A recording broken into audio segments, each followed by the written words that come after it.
And now for a taste of things to come. A great slam and then some. It's on. It's time for the new GameOn Podcast. We're celebrating our favorite games. Falcon Punch! Mamma mia! Finish him! It's a little bit of the old, You're good, but I'm better. a little bit of the new, I am assuming direct control. and everything in between. But enough talk. How about you? Let's get things started. Get more from your gaming habit with Jeff Johnson. Game on! Game on! Game on!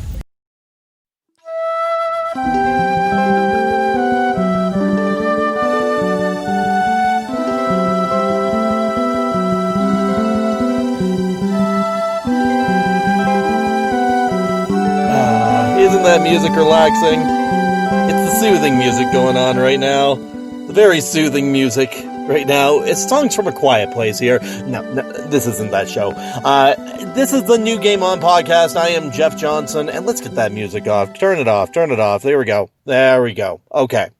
So, here we are. Episode 17 of the podcast. Our title this week is Free Talk.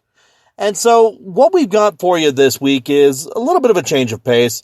We're coming at you live a little bit later than we usually do, and the reason for that is simply because I've been out with my youngest daughter all day, kind of having a daddy-daughter date today. I've taken the whole week off. I've got some extra holiday time that I had to deal with before basically it disappeared off the face of the map, and this is a case where my holiday time was basically spent being at home because not all of the holiday time bookage can be winners. It's basically I don't have something planned for this week. I'm just spending the time at home with my family, and sometimes that's better than going all out and doing crazy planning all the time, you know? Sometimes it's just good to just sort of sit back and relax and enjoy some time off at home. So anyway, Free Talk episode. Let's get back on track a little bit here. Free Talk episode. The reason I call it that is because this is kind of a just open discussion episode. We're just sort of talking about different things as my keys clatter to the ground. Basically just talking about different gaming topics that have come up recently. Simply because, to be completely honest with you, since last week's episode, there's only been 2 games that I've touched. One for like 15 minutes, which really doesn't merit a full-on section. The other one is a game that I talked about all of last week, which was Super Mario Odyssey. And I've just about completed Super Mario Odyssey in the time between podcasts. It is an incredible game. I really, really enjoy Mario Odyssey, and I can guarantee you it's going to be getting a spot on my top 100 game rankings list because it is such a fantastic Mario game. It is great. It is really good, and I love every minute of it. I mean, I loved every minute of it just watching my boy play it, but just going through and playing it myself, it's worth every penny that it was. But basically what I've done this week is, right before this episode went to air, I went on to the social medias and put out there a question to people, just asking them what gaming topics they would like to hear my thoughts on. And I'm going to talk about them this week. Right off the bat, I had somebody asking me about my thoughts on Game Pass, Xbox Game Pass. And this one's an easy one for me because I've been a subscriber to the service on and off for the past couple of years. Xbox Game Pass is just, it's so good. It is a great service. It is the closest thing we will get to a Netflix of gaming. And Microsoft knows what they are doing with this thing. Microsoft has really put a lot of time and energy into making Game Pass what it is. And let's face it, they just did a $7.5 billion investment into Bethesda based around the fact that they want more games from them in Game Pass. And let's be honest, just to sort of go on a sidetrack here with the whole Microsoft and Bethesda deal, you know for a fact that down the line, that's going to lead to some Microsoft exclusive games. You wouldn't drop $7.5 billion into something and then put all of the games from that developer onto every console. It's just not going to happen down the line. Yes, the immediate future is going to see Bethesda games on every system because obviously they have commitments to Sony for a couple of different games. That Tokyo Ghost Files one, I guess, is one of them. And obviously there's other games coming in the immediate future that are going to be going to other systems. But down the line, as more new projects are developed, guaranteed we're not going to see them on every single console out there. And that's where Game Pass comes in handy, because with Microsoft buying up Bethesda, that means every single one of their games that comes out in the future is going to be considered first party and is going to be right on that service. And to me, sign me up, because I will gladly play those games, especially considering the fact that tomorrow we got Doom Eternal coming out on that service. Like, Doom Eternal is a game that I've wanted to play since it came out. Obviously haven't been able to yet because as a father of 3 kids and having a mortgage to pay and stuff like that, I don't buy games typically right when they come out, right out of the gate. But Doom Eternal coming to the service, coming to Xbox Game Pass tomorrow, you can bet I'm going to be downloading that and playing that whenever my children decide they want to fall asleep. So that'll be happening. Aside from that, like, looking at the Game Pass service, there are a lot of games that I have got to play over the past year or so that have been because of Game Pass. Over the summer, I ended up playing that Carry-On game. That one where you play that sort of amorphous blob alien thing that basically just kills everything. And it is amazing. That was a lot of fun to play as. I don't know if it'd be one that I would have bought right out of the gate, but with Game Pass, I get to play it just at the cost of whatever my subscription fee. And by the way, I have cheated that subscription fee so many times you would not believe. Seriously, let your Game Pass subscription expire. Wait a couple of days. Sign up again for their dollar rate. It works wonders. I know I'm basically sort of giving up the ghost on that one here, but I love doing that. I love the fact of getting it for super cheap when I let it expire. It's a great way to do things. Aside from that, I actually got to play some of the newer Shantae games because of Game Pass. I probably would have bought them anyways, but that sort of secured my decision to play those games and to buy those games eventually. Actually, there was a couple of different games that came out on Game Pass that I ended up playing on there simply for a matter of convenience. Like, I got Red Dead Redemption as a gift Red Dead Redemption 2 as a gift for my birthday a few months ago. And shortly around that time, we actually had had Game Pass bring that game out on it. And I ended up just playing it through there because I didn't want to have to keep popping the disc in every single time. Like, it really sort of simplified things in that way. Other games like Banjo-Tooie was one I actually sat down and played with on there for a while there. Banjo-Kazooie is another one. The Rare Replay, if I'm right, that was on there for a little bit. I'm pretty sure it's still on there, but ending up getting to play all those games again because of that service really works out. And yeah, I cannot recommend Game Pass enough. It is definitely worth it. On my list right now for games from Game Pass to play are Crosscode. It's a RPG that sort of plays like a Secret of Mana style game, and I'm looking forward to giving that one a go down the line. So that's sort of our first topic for our sort of free talk here, talking about Game Pass. Definitely a great service, and I'm happy to sort of toot the horn of that service because it's totally worth it if you haven't had a chance to pick it up. But I'm going to check on the social medias, see if anybody else has a comment that they want me to talk about, and when we get back, we'll get back to it. I'm Jeff Johnson. This is the new GameOn Podcast.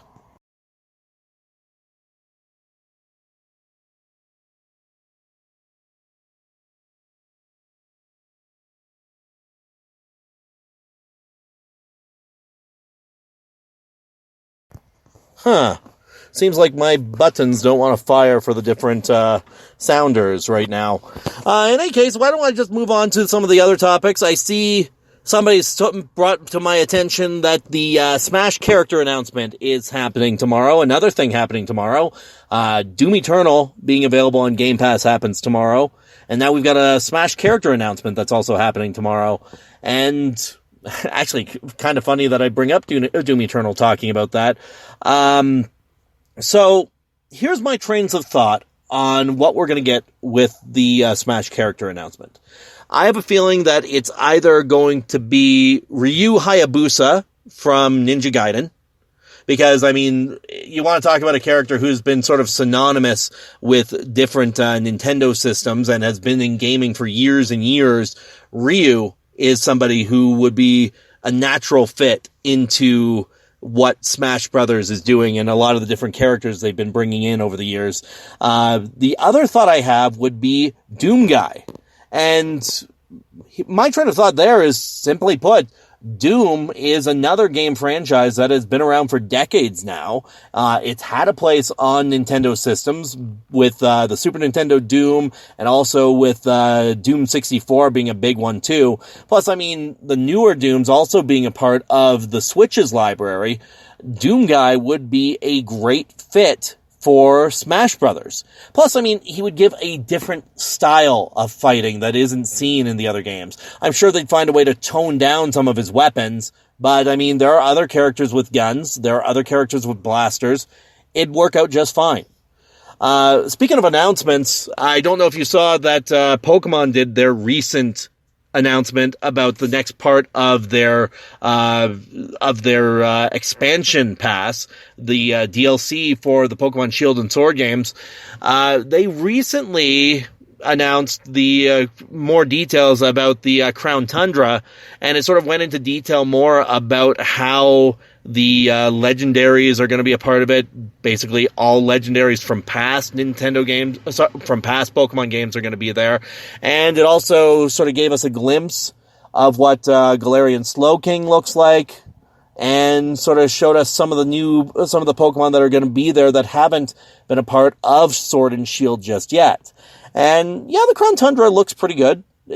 I'll be honest, check out the trailer. You'll see for yourself. It has some neat vibes to it. I'm worried that it might just be one of those cases of like, oh, here's the DLC. Now go fight all the legendaries. And that's all it adds to it. But at the same time, I doubt it's going to be that, because I know that this is going to be a wide-ranging area done in the style of the Wild area, which that'll be a good addition to it. And it'll actually get me back to Sword and Shield, because I haven't played the games in a while. Let's see what else we've got going on. Okay, I see that comment. I'll talk about it. The question I've got right now, PS5 versus Xbox One. Honestly, Xbox Series X. That's going to be a kind of a hard one for me to talk about, just because of the fact that I know I'm not going to be buying either of those systems right out of the gate. Yeah, so PS5, Xbox Series X. Honestly, I think that's going to be a case of everybody being a winner, no matter which of these systems you buy, or if you actually manage to get that pre-order, because those things sold out like hotcakes, like crazy fast. But both of those systems have a benefit to them, and I can talk about that right now.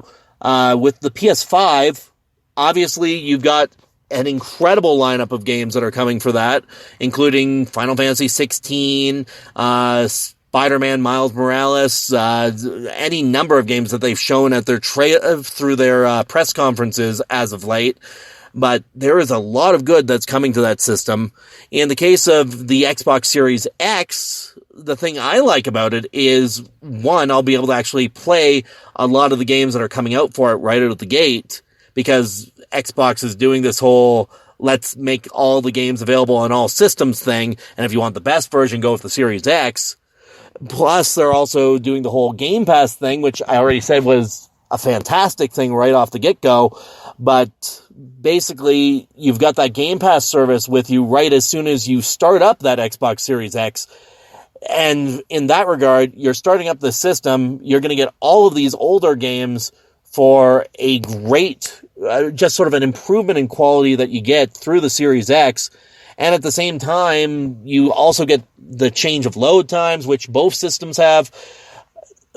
How do I put this? I realize I'm kind of rambling on this one, but if you want to get those PS5 series that, like those PlayStation series that you love and want to play, PS5 is the way to go. If you are a diehard Xbox fan like myself, then Xbox Series X is the way to go. And you're guaranteed to get good games because, let's face it, there's been a lot of great games that have been releasing on the Xbox. Yes, there's been a lot of great series exclusives that have been out for the PlayStation as well, but whatever system you buy, my train of thought here is everybody's going to be a winner. Okay, let's talk about one other thing. Actually, I've got one more thing I want to talk about.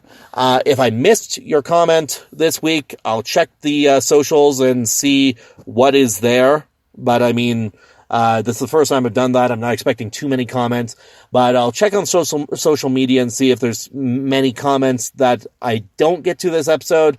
And if there are, I'll talk about them the next time I do one of these. Next time I do a free talk.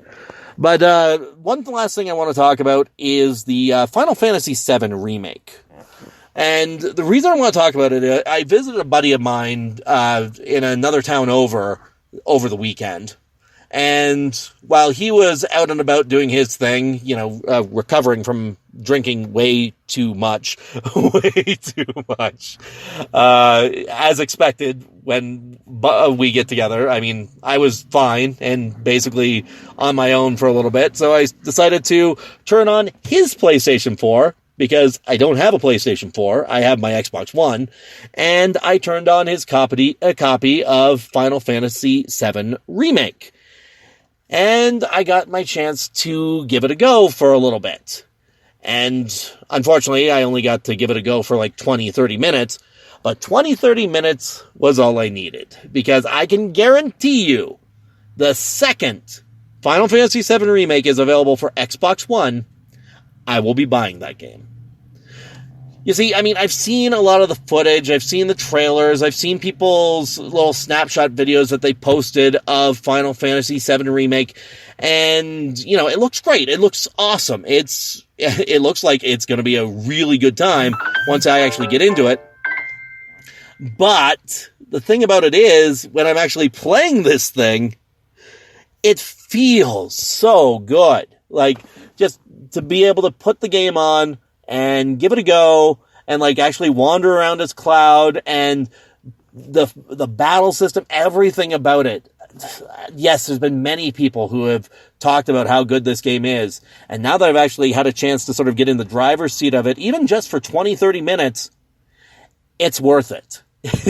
The fact that they made this game, the fact that it even exists, is incredible, and I guarantee you when it comes out for Xbox One, I will be playing that game. So that's my thoughts on that one. Final Fantasy VII Remake. If you own a PlayStation and haven't played it yet, what are you waiting for? Go and get it. Enjoy it for me, because I know I don't have the opportunity to play it until April of next year with Xbox One, but enjoy it while you can. It is so good. Anyway, that's all I've got for you on Free Talk this week. Not sure what was going on with the Sounders this week. Not sure exactly what happened there. Just for some reason, they didn't want to play. But I've had a good episode. Been a great week. And you know what? I'm going to try this sounder one more time to see if it'll work. Hopefully it works, though. And we will see how it goes. I'm Jeff Johnson. This has been the new GameOn Podcast. Oh, if you want to find us, you can find us Facebook.com. Actually, you know what? I'll just go to the sounder and we'll do it there.